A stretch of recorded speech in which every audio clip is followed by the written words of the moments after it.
Hi there, I'm Dr. Lena Maganto, and in this video, I wanna explain how to read your cholesterol in a blood work. Why maybe your high cholesterol is not a bad high cholesterol. Why, if you are taking statins, you may not have to be taking statins, and then how to balance those numbers. So I wanna share with you a few examples so you can understand how to read your numbers for cholesterol. Here I have a few examples of different patients and different lipid profile. So ideally, when you want to test for your cholesterol, you want to not only ask for total cholesterol, but at least for the high density lipoprotein or HDL, which we call the good cholesterol, the LDL or low density lipoprotein, which we call the bad cholesterol, and also triglycerides. HDL plus LDL form the total cholesterol, and triglycerides end up forming LDL, the bad cholesterol. So when we see high cholesterol, it's important to understand where it's coming from.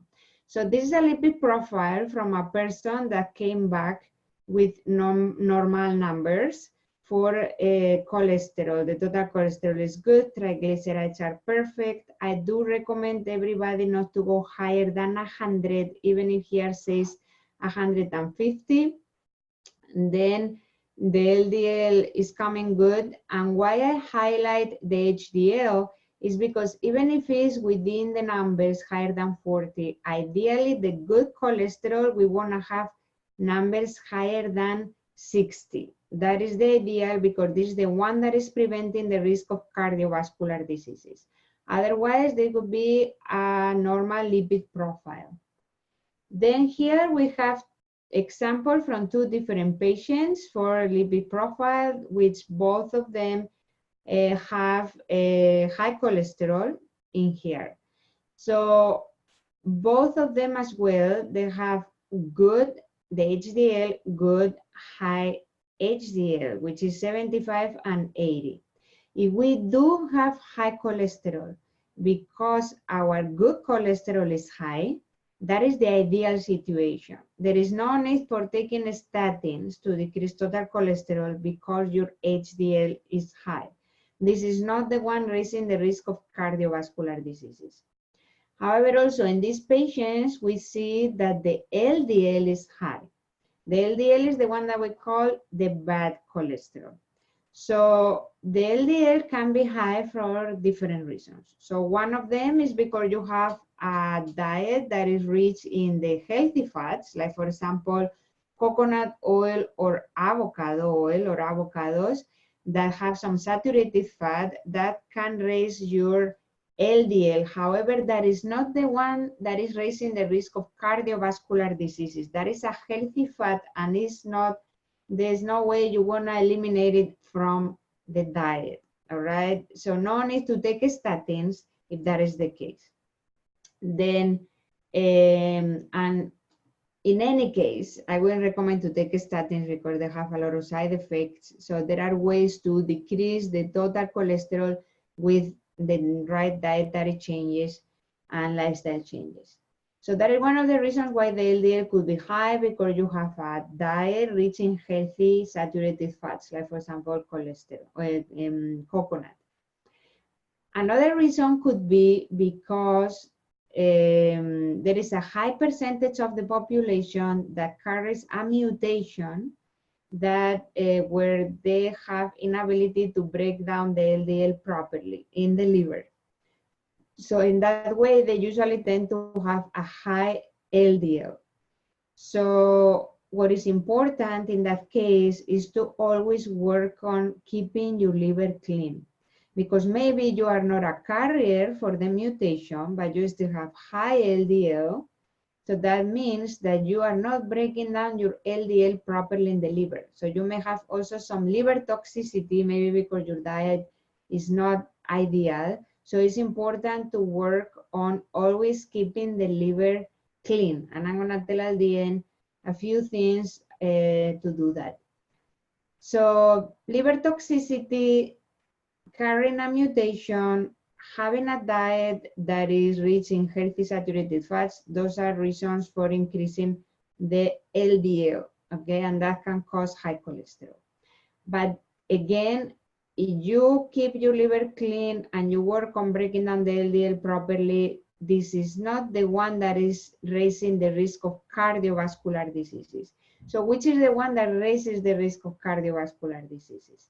Here we have another patient with the lipid profile. So we can see that the HDL, which is the good cholesterol, is very low, is extremely low. And this is the one protecting from raising the risk of cardiovascular diseases. As I said before, ideally we want it to be higher than 60, higher than 60. So this is very low. If this would be normal, because triglycerides are high and LDL is high, and this would be normal number, the total cholesterol would be high. So why this high LDL is the dangerous one is because it's coming from high triglycerides that form the LDL.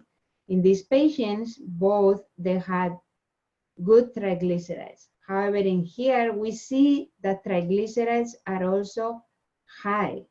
So what does it mean? This is not from a high intake of fats. This is from a high intake of carbohydrates. Yes, carbohydrates, because too much sugar, only 20% goes into glycogen to produce energy. The rest is transformed into triglycerides and cholesterol, and then goes to your liver and can cause fatty liver. So high triglycerides is the one that is raising the risk of cardiovascular diseases. So how we are gonna start controlling all of that? If you have high triglycerides, you wanna really go on a diet that is low in carbohydrates. Low, of course, you have to eliminate all the refined, and that goes also for a person with no high triglycerides but high LDL. You wanna keep your liver clean, you wanna work on your diet. So how to do that? Eliminate all the whites, all the refined sugars, all the refined carbohydrates. Ideally, you wanna go grain-free to decrease those numbers of triglycerides. You wanna go dairy-free, an anti-inflammatory diet until you decrease the inflammation, your vasculature. You wanna also try to increase the amount of healthy fat like coconuts, avocados, omega from nuts and seeds. That would be the ideal to raise the HDL. Cardiovascular exercise also increases HDL and decreases LDL. So try to clean your diet, sticking to the whole foods, the real food, whatever is coming from the ground, whatever is coming from the ocean. That is what is keeping your liver clean. And ideally, you wanna go in a low carb diet and grain-free diet and high in healthy anti-inflammatory fats.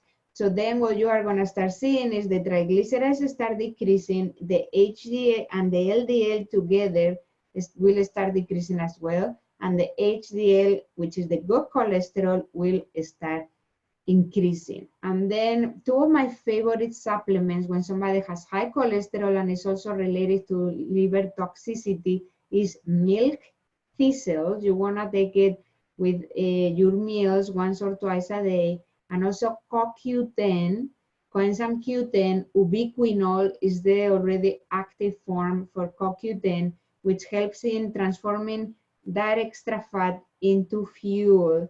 So helps in decreasing the total cholesterol. Also, I do love for liver detoxification castor oil packs. Castor oil packs, and I have a video for that already. Castor oil packs. Castor oil is an oil that is able to penetrate 4 inches deep. So it's really good for detoxifying your liver, your gallbladder, decreasing inflammation. So those are different routines that you can do. Sticking to the whole foods, going a low carb diet, anti-inflammatory diet, reaching healthy omega-3 fats, and try to take supplements like milk thistle and CoQ10, and do routines like castor oil. And those things are gonna be able to decrease your bad cholesterol, increase the good cholesterol, and decrease inflammation. And remember, if your high cholesterol is high because your HDL is high, that is ideal. So no need for taking medications to decrease cholesterol. Work on the root cause of what is causing the high cholesterol. So usually with dietary changes and lifestyle changes is possible. So I would love to hear your questions. Put them in the comment section and I will answer them. And remember that I'm here for you to answer any question that you may have about health. Share the video, share the love, and see you in the next video.